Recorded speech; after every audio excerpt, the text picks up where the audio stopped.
61 మంది ఎమ్మెల్యేలను ఎమ్మెల్సీలను ఎంపీలను తీసుకున్నాడు. ఫస్ట్ తెలంగాణ అమరవీరుల స్తూపం దగ్గరకు వచ్చి ముక్కు 3 ఇంచులు అరిగేటట్టు నేలకు రాయాలి, అమరవీరుల స్తూపం ముందల చేసిన తప్పులకు క్షమించమని. రెండవది, మా ప్రభుత్వం వచ్చిన నెల తిరగకముందే ప్రభుత్వం పడిపోతుంది, 100 రోజులు కూడా ప్రభుత్వం మనుగడ సాగించదని చెప్పి కేసీఆర్, కేటీఆర్, హరీషే కదా అన్నది. దానికి వంతబాడింది బీజేపీ కదా. ప్రజలు ఎన్నుకున్న ప్రభుత్వం 65 మంది ఎమ్మెల్యేలను గెలిపిస్తే మెజారిటీతో ఉన్న ప్రభుత్వాన్ని 3 నెలల్లో పడగొడతామని బీజేపీ, బీఆర్ఎస్ రోడ్ల మీద రంకెలేస్తుంటే మరి గాలికి వదిలేయాలన్నా వాళ్ళు? ఎటు చేస్తే అట్లా?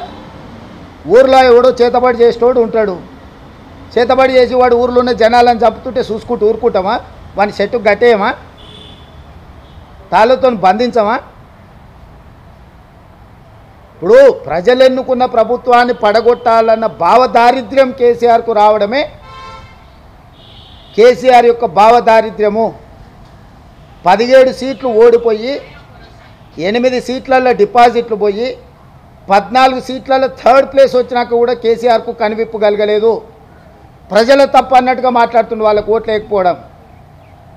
శాసనసభ ఎన్నికలలో 37.5% ఓట్లు వచ్చిన బీఆర్ఎస్ పార్లమెంట్ ఎన్నికలకు వచ్చేవరకల్లా 16% ఓట్లకు పడిపోయింది.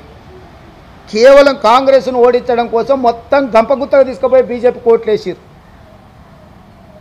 సిరిసిల్లలో బీజేపీ ఫస్ట్ వస్తుందా కేటీఆర్ కాన్స్టిట్యున్సీలో?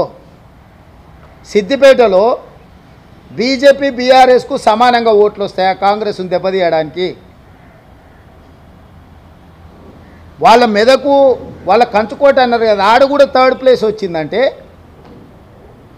కేసీఆర్కి ఇప్పటికైనా కనువిప్పు కలగాల్సిన అవసరం ఉందా లేదా? మొన్నటి వరకు గేట్లకు రాని అని ఎమ్మెల్యేలను పిలిచి భోజనాలు పెట్టే కాడికి వచ్చింది. తలుపులు మూసి కాళ్ళు పట్టుకుంటుండో కడుపులో తలకాయ పెడుతుండో నాకైతే తెలియదు, కానీ వాళ్ళు నమ్ముతారా?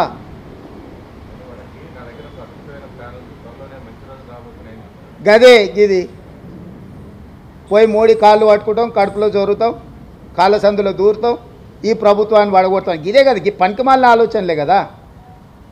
ప్రతిపక్ష నాయకుడికి అసెంబ్లీకి రమ్మంటే రాడు, రాష్ట్ర అవతరణ దినోత్సవాలకు ఆహ్వానిస్తే రాడు, రాష్ట్ర అవతరణ దినోత్సవాలలో ప్రతిపక్ష నాయకుడు మాట్లాడడానికి మైక్ ఇవ్వాలంట.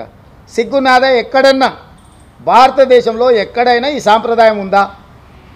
కనీసం రాష్ట్ర అవతరణ దినోత్సవాలకు 10 ఏళ్ళు మమ్మల్ని ఎప్పుడన్నా పిలువనైనా పిలిచిండా?